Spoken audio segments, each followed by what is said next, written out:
Yep, that's fine. Go, come on. 3 or 4 sets? Just one more here. So I've done one working set here. I'll do this next one will be my second working set, and then we'll move. We're gonna hit a seated cable row to kind of start before we start like throwing around like any like real heavy weights on like machines or anything. Okay. So we'll hit that seated cable row, and there's an attachment that I really like. And that, it's not for upper back, it's not for lower back, it's just like the middle part of your back. Like we're just like trying to pull right here. Overhand? Yep, double over. All I'm trying to do when we're overhit like here is just like get like all scapular Retraction? No, I'm just trying to pull my scap back as hard as I can. And I'm trying to pull that barbell like right to like the middle of my abs, like right here. Not like down by my belly button, not like up here like I'm doing like an upper back row, like just here. And then we'll tailor what we're at. Do you entice lean or no?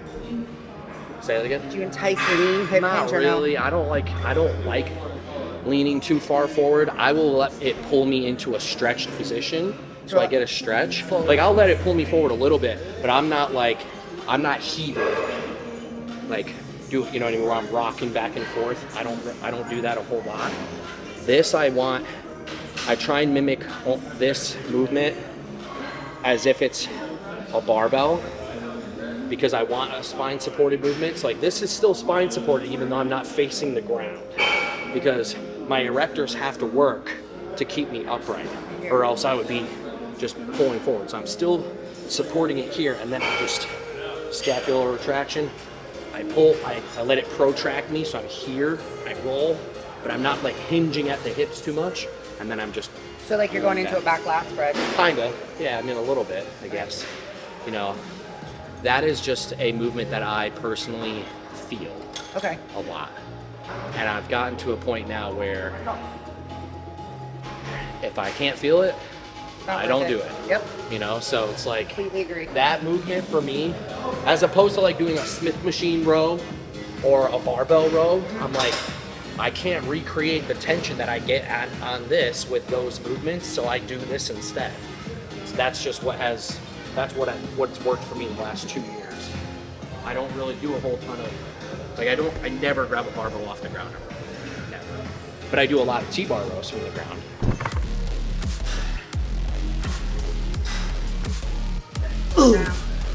Hold that thing. Dig, come on. Drive. Come on, pull. Woo!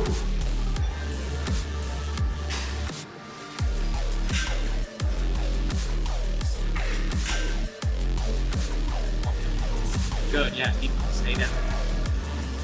Right there. Good. Walk.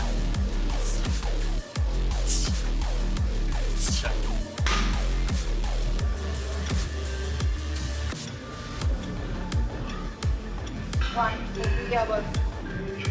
Okay. Good, yeah.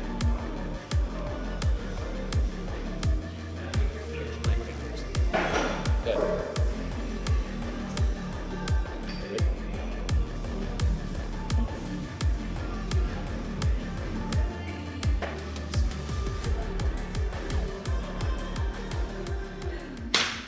The back down set could be an intensifier, like a muscle round or a rest pause set or a cluster set or whatever, bar drop set.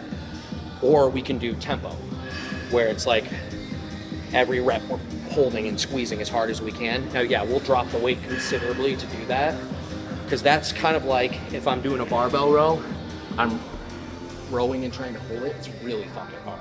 Like I can row 315, but I can't row and pause like 225. Like it'd be like 135.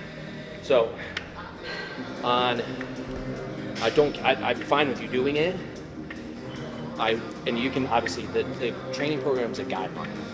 It's not like a half. You know what I mean? Like, Yeah, but if you suggest something, I'm gonna follow it. yeah, but take it for what it's worth. You know, you can take it at face value, but don't just follow it blindly. You know, if you're like, I don't feel like this is working for me, tell me, and then we'll talk through it, and we'll fix it. Okay. Or I'll be like, okay, what do you want to do that instead? Or like, what would your alternative be? And that's where I want to hear what you have to say. Back is usually the only body part that I slow everything down because it's fine. so hard for me to make that mind-muscle connection. So that's why I'm like, I hold it or I use tempo training because it's really the only way I've been able to like mentally connect with it. That's fine. I did the same thing on my way up too. You know, because this was the first show I ever got on stage and didn't lose every back shot. Every other show I've ever done, I get on stage, I turn around, and I just hope that I'm good enough from the front and the side to win the show. You've had trouble as well?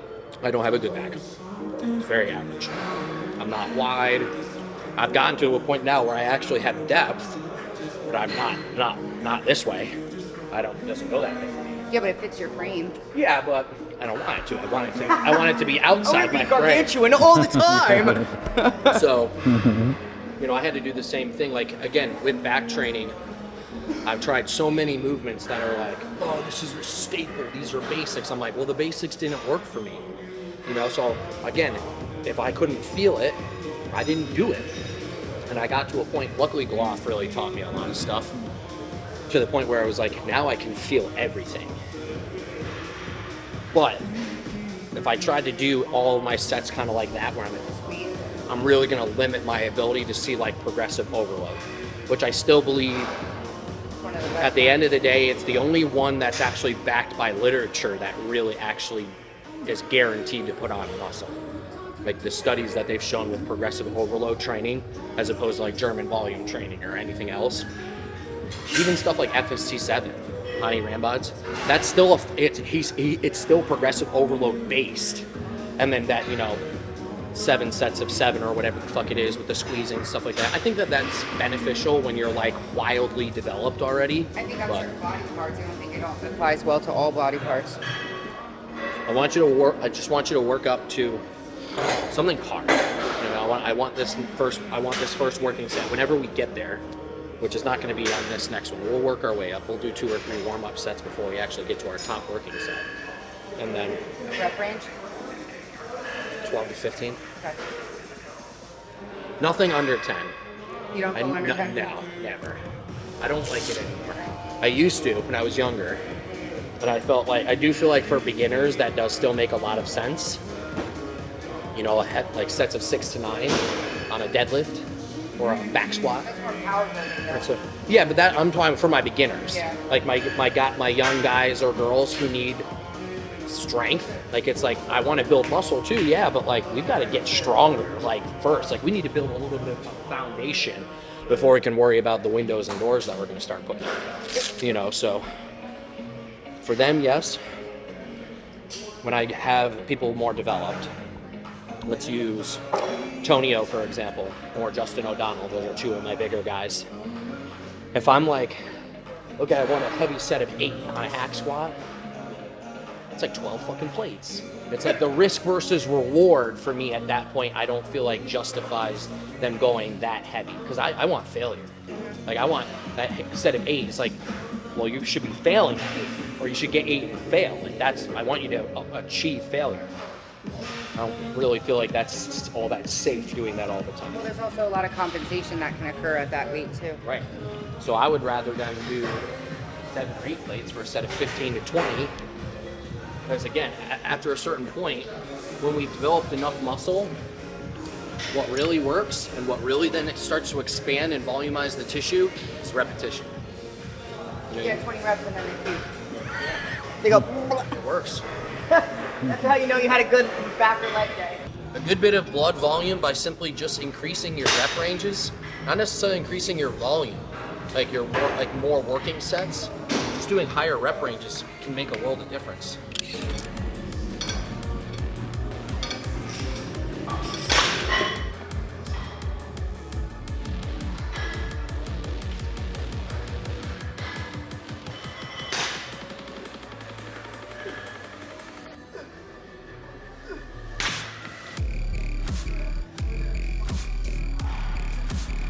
Come on. Okay. Drop it. Nope.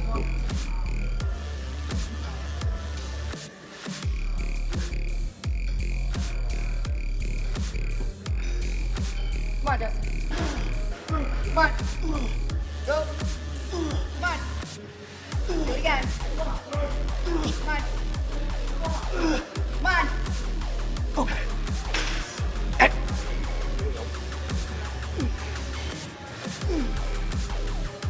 Oh yeah.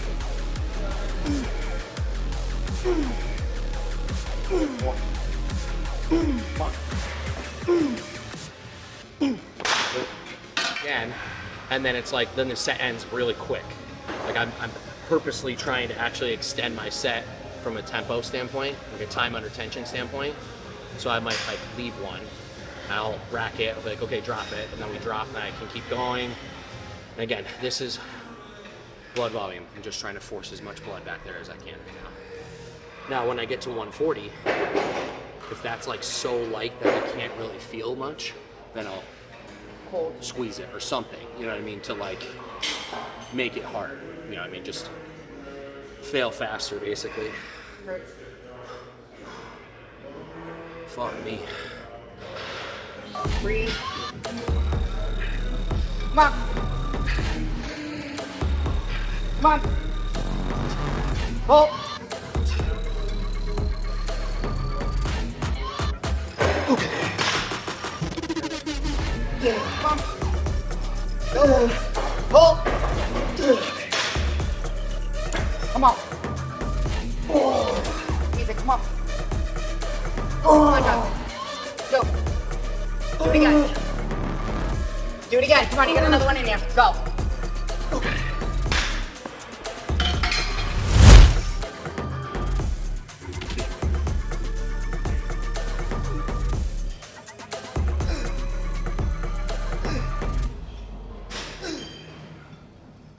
Drop. Yep.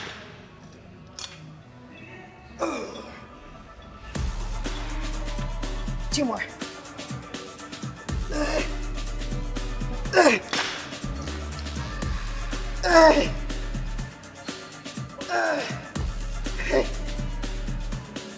One more. Okay.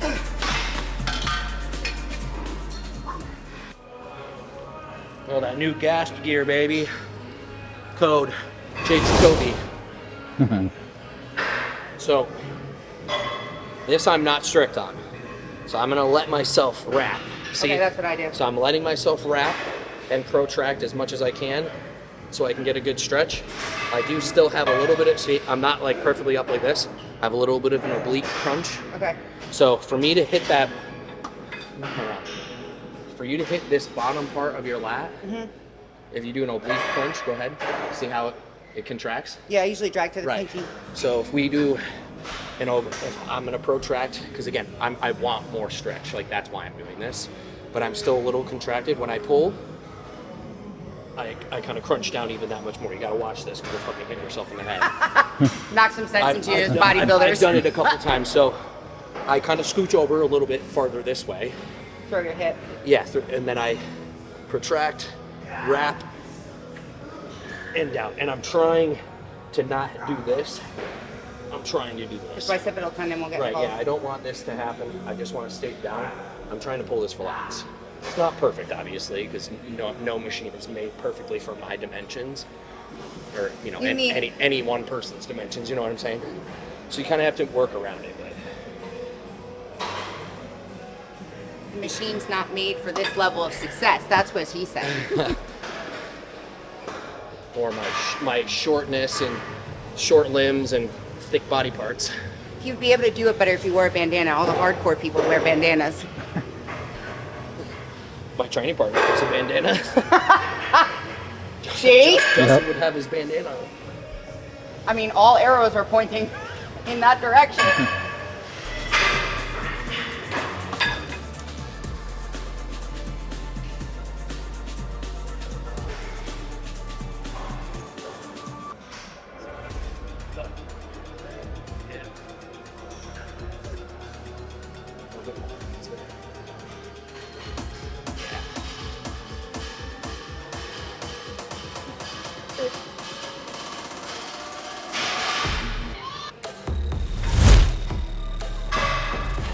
Drive. Come on. Okay, Go. Yep. Oh, yeah. Give me another one. That's 12. Ah. Do it. Come on. One more. Come on. Pull. Okay. Good.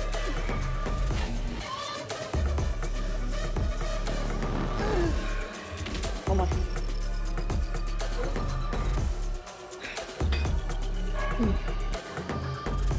Forward. Drive. Back. Come on. Get it all the way back. All the way back. Last one, Josh. Come on. Okay.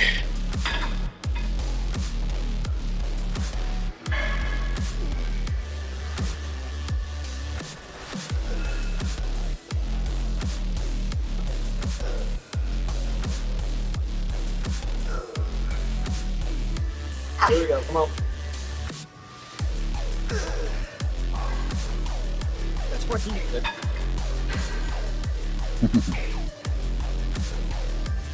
Drive.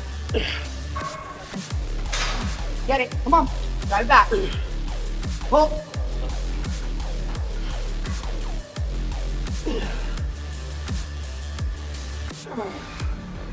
Drive. One more. Come on. Okay. Good job.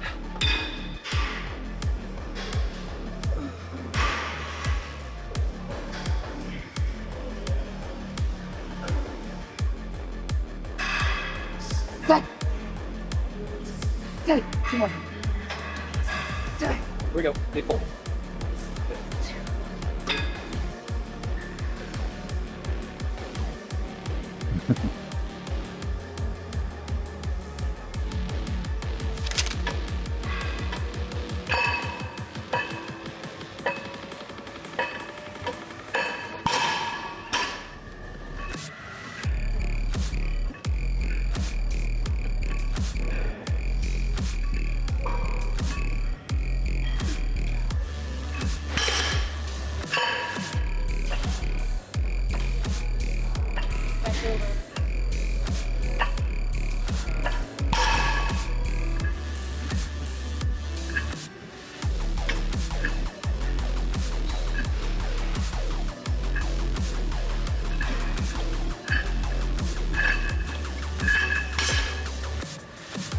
Let's go. Come on, Dustin. Hold. Come on, stay bent. Come on. Again.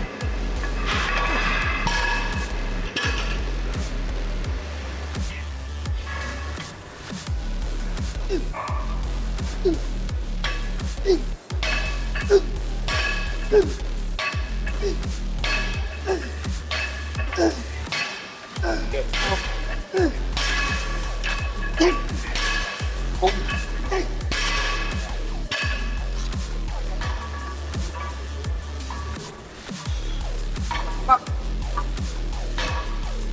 Up. Up. Come on. Drive it. Come on. Do it again. Do it again. Okay.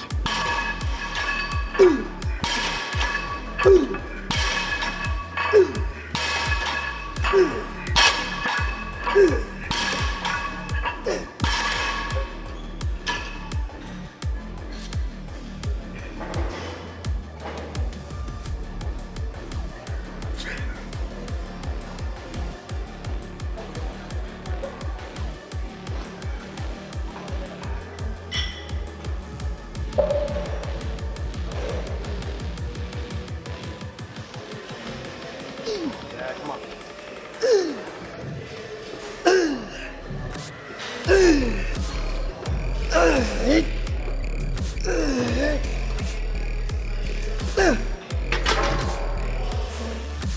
Breathe.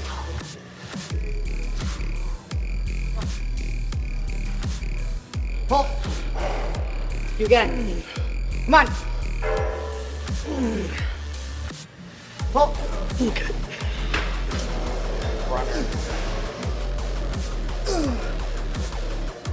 Come on.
T-Rex. All right, guys, so that's a wrap for today's video. We didn't do an intro today, but proper introductions are in order. So this is Christina Wilson, WPD Pro. She's one of our new Camp Jansen athletes, working with myself and Dom Kuza, so we're kind of tandeming this one.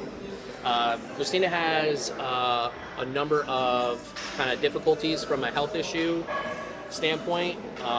That Dom is actually kind of tackling more of that aspect of it, as he's our team educator and is well versed in functional health and functional medicine. And then I'm handling the prep side and the more like bodybuilding protocols and everything like that. So Christina's in an off season. She lives in South Florida as well, not far from where I live. So she actually came up today to be able to do some in-person training with me, which was a great opportunity for us to not only get to meet in person for the first time, but also for us to be able to kind of like just do some learning, do some teaching, and then get like a really high quality training session in here at Revive. So it's going to be, you know, an awesome season and an awesome off season for us for the remainder of this year. And then at some point next year, we'll probably get on stage. It just depends on how our body responds. But thank you for coming up. I really appreciate it. Thank you for having me and kicking my ass. So, you know, and as you guys know, like I've featured a lot of different athletes on the channel over the years, and, you know, Justin O'Donnell being one that, you know, kind of is a mainstay. He pulled out today, had a tooth drilled today, so he decided to call it a rest day. So rest in peace, Justin. But yeah, I've always said this, I love having people come in and train with me. It's one of the best ways that not only can I connect with the athlete, I can learn a little bit more about them, understand where their psyche is, and also just kind of teach them exactly how I think that things should be done in the gym, how we want to train, how we want to activate different muscle groups, and ultimately just enhance the training that we're going to be doing throughout the time that we're going to be working together.